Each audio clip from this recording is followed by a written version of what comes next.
Welcome है दोस्तों हमारे प्रोग्रामर्स क्लास यूट्यूब चैनल पे। आज हम पढ़ने वाले हैं introduction to C. Introduction to C पढ़ने से पहले हम देखेंगे कि प्रोग्रामिंग लैंग्वेज होता क्या है। What is a programming language? Programming language are the language used to communicate with computer to create a software, website, application and other technology. Programming language होता है कि अगर हमें किसी मशीन से या कंप्यूटर से कम्युनिकेट करवाना है तो उसके लिए प्रोग्रामिंग लैंग्वेज का इस्तेमाल होता है। वैसे ही सॉफ्टवेयर बनाना है, वेबसाइट बनानी है या एप्लीकेशन बनाना है तो उसके लिए प्रोग्रामिंग लैंग्वेज का इस्तेमाल होता है। They allow people to write a instruction for computer, follow and create the technology we use every day. Programming language में हम इंस्ट्रक्शन राइट करते हैं जो कंप्यूटर फॉलो करता है। तो आगे देखती है introduction to C language. C is a general purpose programming language created by Denis Ritchie। C एक जनरल पर्पस प्रोग्रामिंग लैंग्वेज है जो हर जनरल पर्पस कॉमनली कुछ टास्क टेक्नोलॉजीज के लिए यूज होता है। C language develop in Bell laboratories of at New York US in since 1922। C language को डेवलप किया है बेल लेबोरेटरीज में जो कि है न्यूयॉर्क यूनाइटेड स्टेट में। सी लैंग्वेज को 1972 में डेवलप किया है। Initially, C language was developed to use Unix operating system. It is inherit a many feature of the previous language such as B and BCPL। C language का इस्तेमाल सबसे पहले Unix operating system में किया गया है। सी लैंग्वेज में जैसे कि उस सी के पहले जो डेवलप हुई लैंग्वेज थी बी एंड BCPL, उसके कुछ फीचर्स उसमें डाले गए हैं। It can be defined by the following way। C language को कुछ पॉइंट में डिफाइन किया है वो हम यहाँ पे देखेंगे। C as a mother language.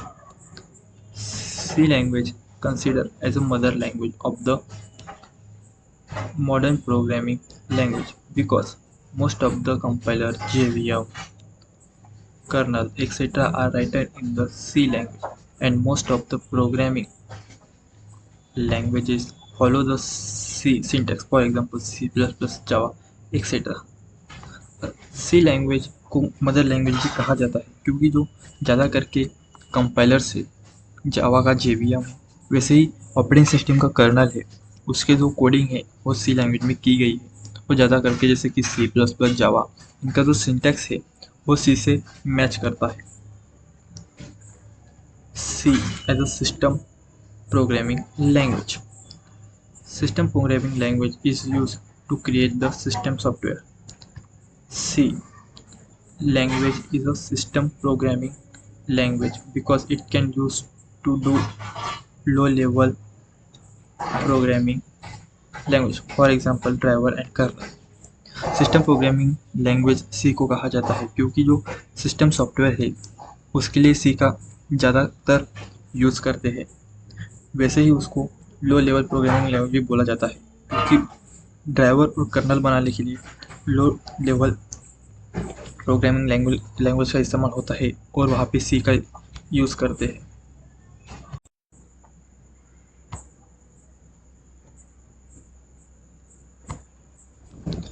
तीसरा पॉइंट है C as a procedural language. A procedural is known as a function, method, routine, subroutine, etcetera. A procedural language specify a series of steps of the program to solve the problem.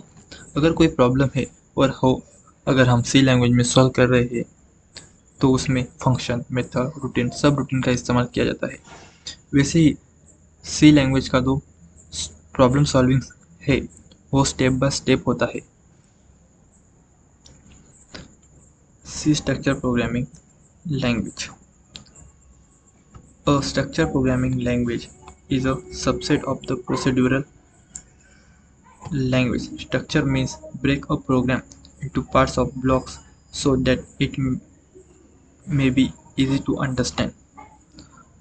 अगर कोई complex problem है और उसे अगर हमें सी language में solve करना है तो उसका डिवाइड किया जाता है सबसेट में, सब प्रोग्राम में। उससे होता है कि जो कॉम्प्लेक्स प्रॉब्लम है उसका जो अंडरस्टैंडिंग है, म्यूचुअल अंडरस्टैंडिंग, वो बढ़ जाता है और इजीली वो अंडरस्टैंड होता है और सॉल्व होता है।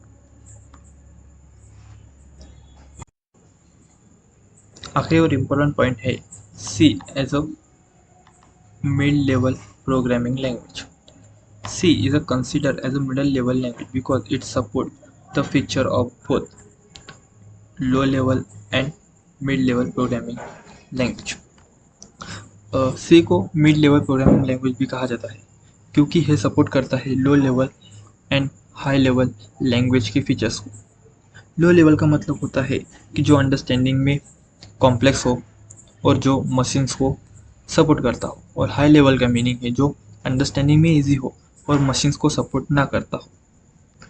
तो यहाँ पे हम देखेंगे कंपाइलर. कंपाइलर होता क्या है?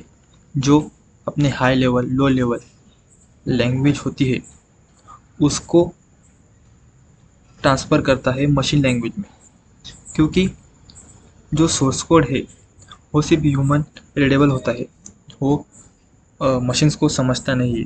उसके लिए हमें कंपाइलर की ज़रूरत पड़ती है. कंपाइलर उसको मशीन लैंग्वेज में ट्रांसफ़र करता है, जैसे कि बाइनरी कोड हो गया 0-1 के फॉर्म में. Thank you so much watching our video.